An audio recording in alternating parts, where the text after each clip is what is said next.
Support for Radio Friends comes from La Brunerie Financial, where they work to ensure a lifetime of financial security for people from all walks of life, from investment services to retirement plans. If you're looking for a trustworthy company that has the experience and knowledge to put your interests first, contact La Brunerie Financial, a community-based investment counseling firm since 1966.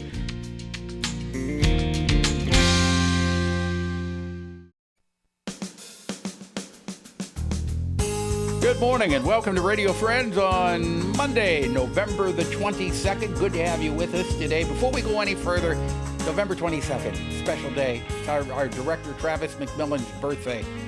Oh, there he is. Happy birthday, Travis. Dayna Glanz with us from OsteoStrong. You better say happy birthday to him, too. Happy birthday and eat those chocolates. All right. Dayna Glanz, OsteoStrong. You know, we've talked with you several times on our program. You've got 4 of those high-impact loading machines. They trigger increase in bone density, muscular strength, improves balance and agility in the legs. But you can't just say that's all you need to do, right? People need to take some steps themselves. Exactly. Some of the other things that they'll want to do is look at their diet. Is it high in calcium? Are they taking any supplements? And mainly the supplements that we suggest and most providers in the community suggest is calcium, magnesium, zinc, vitamin C are all supplements that are helpful with bone density, and vitamin D3.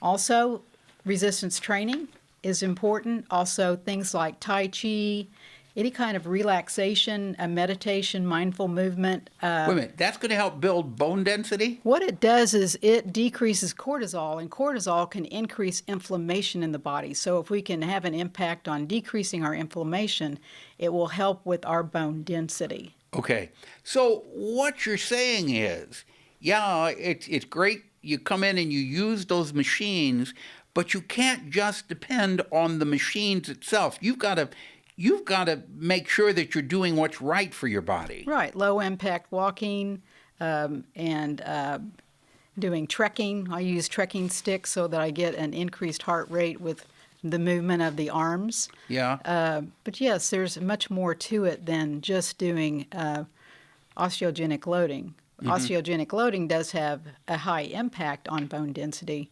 but if you don't have a gut that's healthy and can absorb minerals, calcium, then you can take all the vitamins you want, and it's not going to help. It's not going to do anything. Yeah. So what are you most grateful for with your business at OsteoStrong? Well, basically, I am very grateful for the founding members that we have that started back in March of 19 who are still with us, and they're seeing improvement in their DEXA and their strength, and they're sharing their results with their primary care physicians, chiropractors, DOs, healthcare providers in general, physical therapists. And I'm starting to get referrals from those individuals.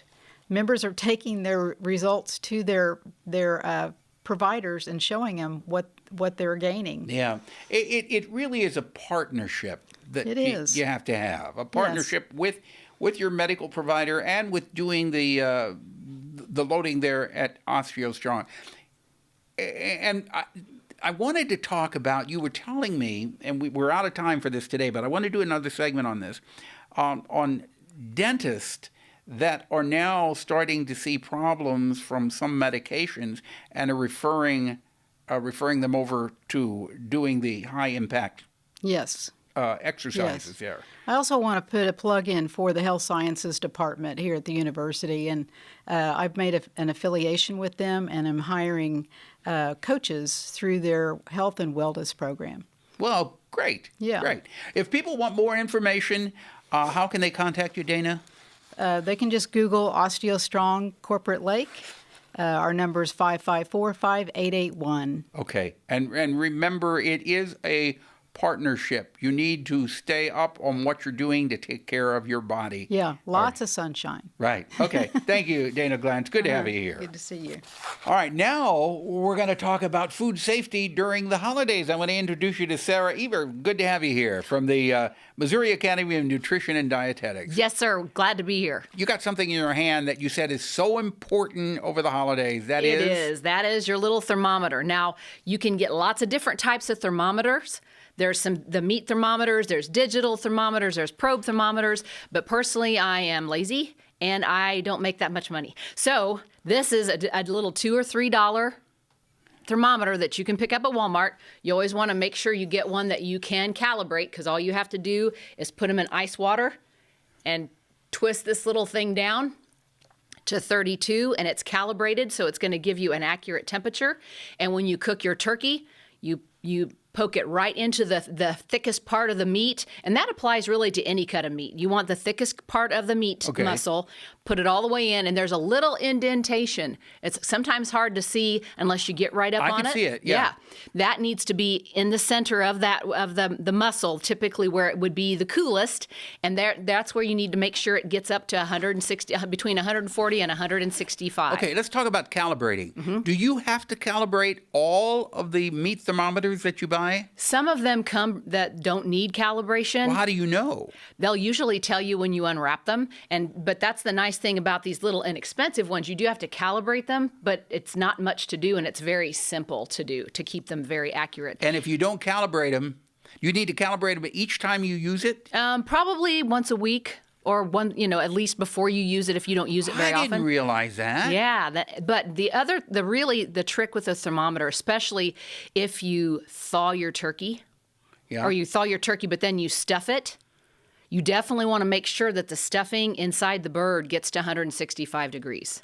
So then you need 2 meat thermometers then? Nope, you just pull it out, wash it off, and put it. You can use the same thermometer. Wash it really good, and then when you think the turkey's done, poke it in the stuffing and make sure the stuffing got to 165. And if you are going to stuff the bird versus making it your stuffing in a casserole dish, you want to make sure that you put the stuffing in right before you put the bird in the oven. Don't just let the bird sit out with the stuffing in it.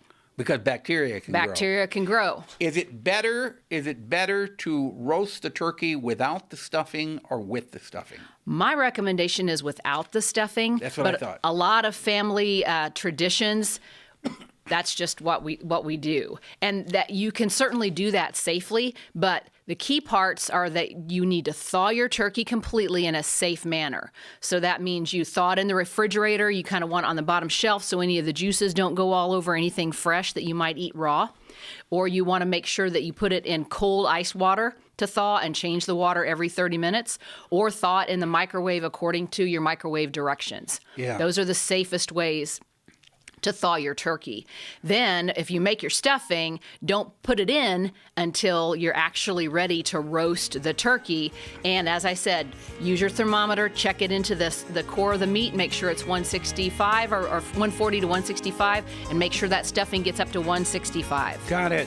People want more information, they can check out? Absolutely. You check out the Missouri Academy of Nutrition and Dietetics website, or you can look for me, Sarah Eber, Human Nutrition and Health Program Coordinator at Lincoln University Cooperative Extension. Thank you. We're out of time for today. See you tomorrow.